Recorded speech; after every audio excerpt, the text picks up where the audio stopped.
Aldermen are demanding answers this afternoon on what the Chicago Police Department will do with a nearly $200 million budget increase next year. But Superintendent David Brown says with violent crime on the rise and police morale at record lows, the department needs more than money to help solve the city's violence problem. WGN political reporter Taman Bradley here now with details. Taman? Dina and Ben, following yet another weekend of gang violence and carjackings in Chicago, today's budget hearing offered City Council an opportunity to grill the city's top cop over his crime-fighting plan. Today, Chicago police leaders face City Council. They were called to testify as members take a look at Mayor Lightfoot's $1.9 billion budget proposal for CPD. Superintendent David Brown used the occasion to paint a rosy picture of the department's work.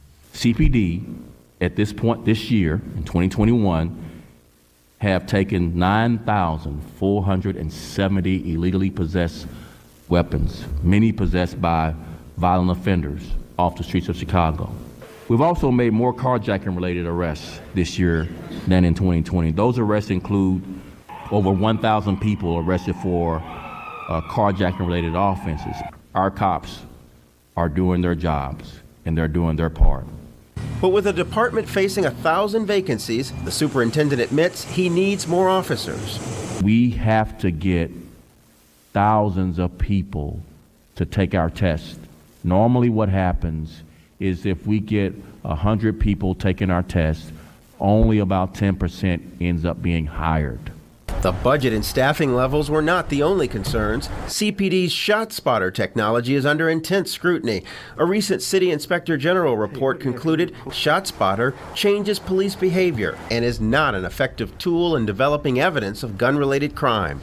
The Inspector General of Chicago found that only 1 in 10 ShotSpotter alerts ends up in any evidence of shots being fired. I no longer support ShotSpotter because I want real solutions. I want real evidence-based investments in the things that actually keep us safe. The superintendent defended the technology. So gunshot detection technology has saved lives in the city of Chicago. If one life is saved, we should keep that tool in our toolbox. After a full day of questions about Chicago's violent surge, the superintendent voiced frustration with prosecutors and the courts. Our cops are doing their jobs. They're doing their jobs in extraordinary ways. But for the courts not holding violent offenders in jail longer, we would be much safer than we are today. No talk today at the council about defunding the police department. In fact, the mayor's budget increases funding for CPD, but the superintendent says most of that extra cash will fund the pay raises officers have negotiated. Dina and Ben? Thanks, Taman. Just think of how many lives could be saved if more money was pumped into investing in the communities, reopening mental health clinics, providing jobs and opportunities for youth in these underprivileged communities. But what does the police department want? More money, more money, more money. Good evening, citizens of Chicago. I am Jerry Vasilatos, and joining me tonight is my guest co-host Daniel Luepker. Hey, Dan. Hey, very interesting intro. As always, America is exactly like you said. I passed, God, it must have been 2 weeks ago. I was driving and I saw an advertising. You know, they've all of a sudden thrown up a bunch of advertisements in the city for police. And one of them said, great job, starting pay $69,000 and up.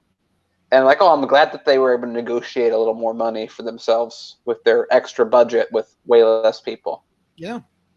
Well, congratulations to the city of Chicago for being the most dangerous city in the country. Or are we?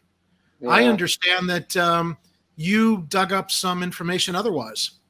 Yeah, I wouldn't say dug up as much as just typed it in Google and then opened up a couple places. Oh yeah, that makes sense. So I learned something fascinating. So America is, first we have to start with America, but put everything in context. America is the, where is it? 65th most dangerous country in the world. Of that 65th most dangerous country category, Chicago is the 10th most dangerous, and it's right behind Newark, New Jersey, and first place is St. Louis. So Just want to make the point. I mean, I always hear like people say, like, "Oh, Chicago is like super."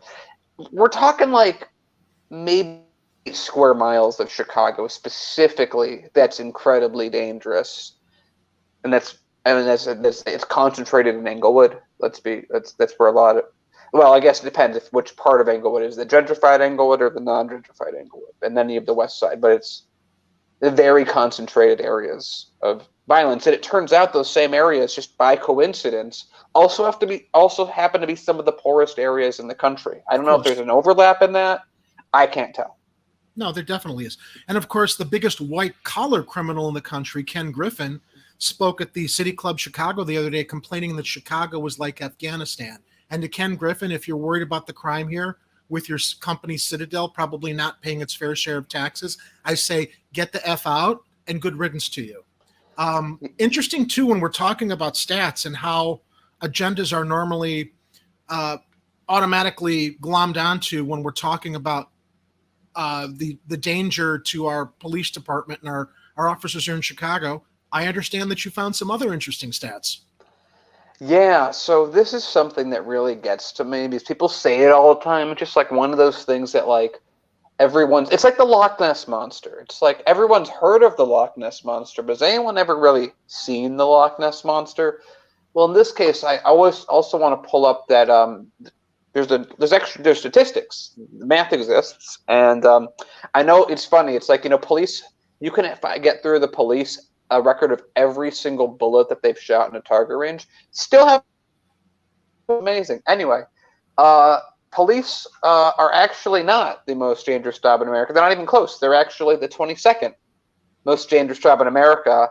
And I want to give a shout out. How can that be? They need more money to protect themselves. They need more money. I would love to see the people in 21 through 1 get that money because they actually have dangerous jobs. So I want to give some examples of some very dangerous jobs that are far more dangerous statistically than police officers. They include such really dangerous jobs as grounds maintenance workers and delivery drivers. Delivery drivers actually is quite dangerous, which comes... Oh, actually, my favorite, which talking about before the show, was 12 is crossing guards. So if you're a crossing guard and you're like, this is too dangerous work for me, I need something that's almost twice as safe, become a cop. And you'll get paid more. Cops, I was looking through this list. I'm just going to really quickly run through it. So logging workers, they get paid a decent amount. Aircraft pilots, I think they actually get paid, depending where they're at, less than cops do. Oil and gas mining, they can get paid more than cops. Roofers get paid less than cops, and these are all... I'm going to kind of skip through so I don't take up too much time. Garbage collectors. No, we got time. Yeah. Okay. Garbage collectors. They get paid, depending on where you're at, they get paid well. If you're in New Orleans, they don't get paid at all. But if you're in like Chicago, it's a union job that gets paid really well. 5th most dangerous. Iron workers, delivery drivers again. So if you're a delivery driver, I think that I'm just going to say on this: if you're a delivery driver and you're getting too much heat, become a cop. It's a much safer job, pays better as well. But my point is that cops are among one of the most safe jobs of the kind of work that they do, and they're paid basically the best besides oil and gas miners. So when they say that they're so scared to do work, I say buck up and take inspiration from the delivery drivers around you, and maybe don't ask to be paid anymore. I found it interesting, too, that the technology that they were talking about in that clip, the spot shotter technology, it's apparently not as reliable as they would hope it would be. I'm not sure. Is the spot shotter? I'm not sure if the spot shotter is related to the blue light cameras across the city. I don't know if they're tied into that also. The spot shutters are those. I think they're microphone antennas, and they triangulate the position of where shooting's happening based on. But of course, have you ever heard like gunshots anywhere? They echo, which kind of makes it hard to use anyway. And anytime someone sets off a fireworks or yells too much, or I'm sure crashes their car or beeps their... I'm sure there's a lot of things that set that off, but I'm glad that the police chief was in that video like, well, if it saves one life, doesn't matter if it costs millions of taxpayer dollars to fix. But to your original point, then why don't we save lives by getting people out of poverty, one of the biggest contributing factors to violence. The Sun-Times reporting on this council hearing, we're in a public safety crisis. Chicago is the most dangerous city in the country, said Alderman O'Shea, whose far southwest side ward is home to scores of Chicago police officers. Saying he's frustrated after hearing so much fluff at Monday's hearing, O'Shea said everybody likes to point blame at the judicial branch, and that's what Brown does all the time. He's always saying the judicial branch is letting violent offenders out as opposed to the nonviolent offenders. Always pointing the finger at the state's attorney, who we will be covering in another story later. But the overwhelming majority of elected officials who have office space in this building endorsed the state's attorney. Interesting points. Amazing. An alderman who's financially and his constituents are aligned with a statement like that, made a statement like that. I'm really quite shocked. I also want to give a shout out to cops for so they like to blame oh, there's violence. They're talking about shoplifters I mean, we know the bail system has just been sort of reformed, and a lot less nonviolent people are letting out, and the police are of course saying, well, that means violence. I would just say to the cops, maybe if you did a better job than catching 25% of murderers and 1% of rapists, I might care that you made that statement. But maybe work on the big boy crimes and stop complaining about shoplifters being let out. A few weeks back, I think it was last month or a few weeks back, we saw this incredible surge in violence down on Michigan Avenue. I don't know how often you drive downtown, but when I drive downtown along Michigan Avenue, I normally always see Chicago police cars parked in the center median strips, monitoring things, making sure that the Magnificent Mile is always protected. And when I saw this specific incident where, I think it was the weekend of the Mexican Independence Day. There was all this stuff going on downtown, and there was some chatter on social media that CPD was actually withdrawing from enforcement because they wanted to perhaps let some of this violence happen because of their unhappiness with the mayor during the negotiations with the Fraternal Order of Police to make the mayor's office look bad, which leads to Southwest Side Alderman Marty Quinn of the 13th. And I've heard him before reiterating, he said during a July 2nd hearing on summer violence, Chicago needs to hire 2,000 police officers, twice as many as the number of vacancies. The constituents of the 13th Ward want to see more police. They're growing frustrated by paying more taxes and not seeing enough, Quinn said. If we have to hire more police, we should go ahead and do that, he's added. Otherwise, people are just going to move out of the city. I don't like to feed into conspiracy theories, but when we saw what was going on with those negotiations and the shock of seeing so much craziness down on Michigan Avenue without the police intervening anywhere, it can't help but make you wonder if there's actually a coordinated effort to step back to let more violence happen so that they can then claim this is why we need more money to add to their budgets and pay cops more, and just continue to go on being unaccountable with all the laws they break that taxpayer money has to pay for later in all kinds of settlements. Yeah, I don't even think that sounds conspiratorial. It just sounds like what they do and have done before openly. I mean, it's I can't think a matter thing just blew it all over the edge. I can't think of another group of babies, honestly, who get paid 6 digits plus overtime, get a pension, get great health care, have all police unions need to just disappear and be reformed with non-insane people saying that someone tell me another position where you get to observe all the parts of the crime scene that you killed someone in before you give testimony as part of your union contract. The fact that they can shoot people, any job where you could kill someone for whatever reason and get paid vacation, the fact that they have such a huge amount of political power in most cities, get half of the local budget in most places where they operate, get weaponry, get more or less whatever they want, take more money from citizens than all other citizen-to-citizen, non-gang related, actually no, including gang-related crime, and still complain that you're not being treated fair. We covered last week, I believe it was last week, how there's a push to release or make public police misconduct records.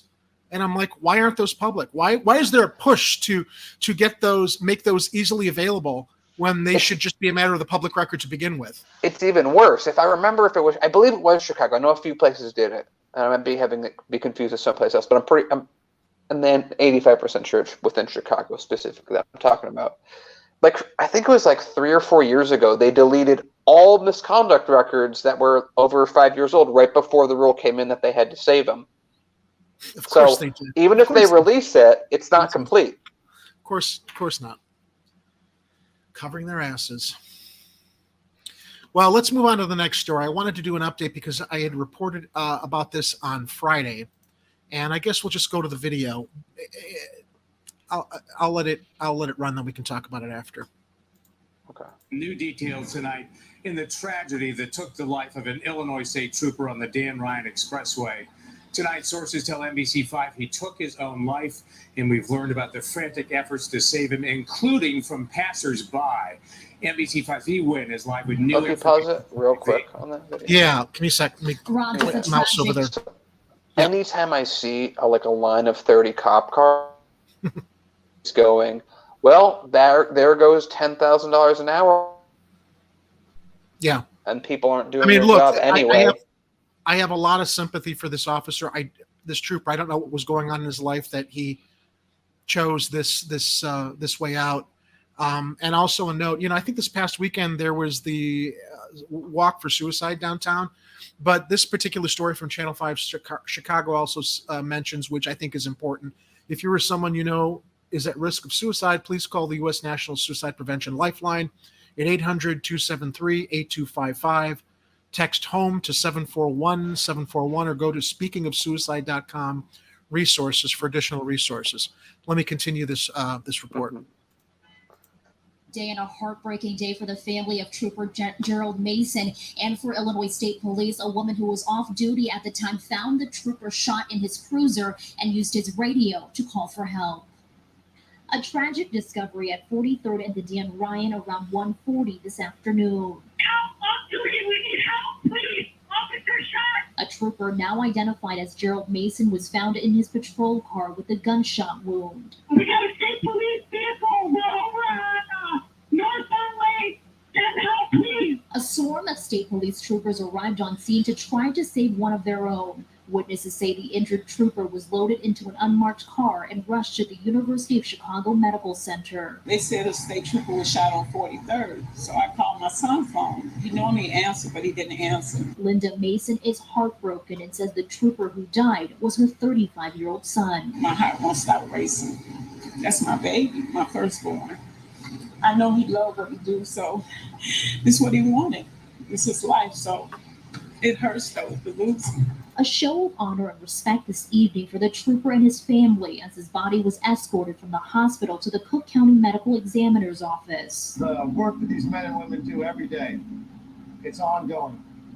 They're exposed to the most horrific parts of human nature, and they do it again and again and again. Meanwhile, Mason. All right, so look, this is tragic. My heart breaks for that mom. I mean, nobody wants to hear a parent talking about losing their child that way.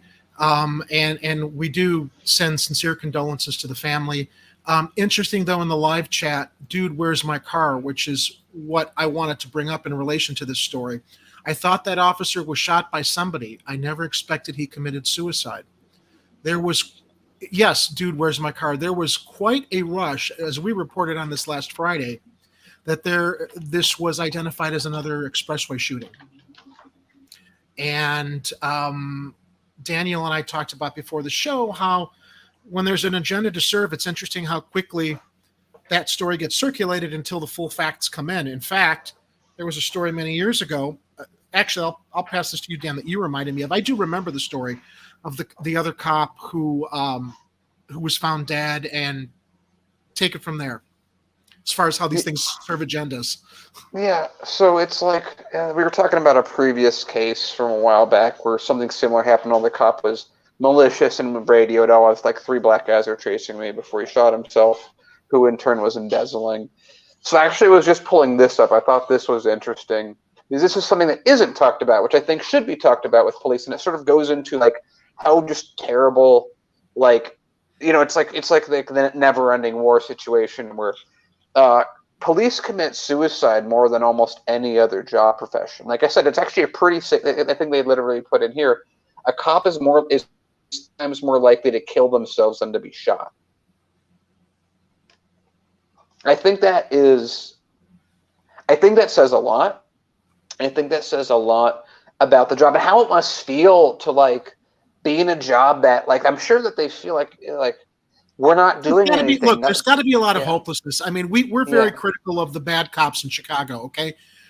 But at the same token, they see a lot of bad shit. It's no excuse or condoning what a lot of them engage in. But I can't help but think that this particular trooper was probably one of the good ones.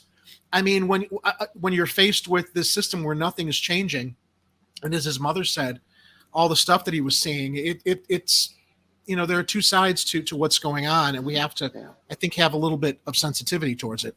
Yeah, I agree. I think that it's interesting because it's like, when we have a certain, like, even I have a certain take when I hear a cop shot someone before I look into it. I'm like, it's like I know they. But when I hear cops, killing themselves, I sort of have that same reaction that you were just talking about, which is you sort of have to have, like, to kill yourself. It's not because you're out of money. I mean, there's some cases where you're embezzling and you try and set up an elaborate thing, but that's not as common. That's usually not an issue. It's people who see this stuff and feel that they can't do anything about it. And I'm sure that must just destroy them because they're in a job that is systemically not designed to help people systemically. And I remember, who was it? I forgot the guy's name. The guy, the Baltimore cop.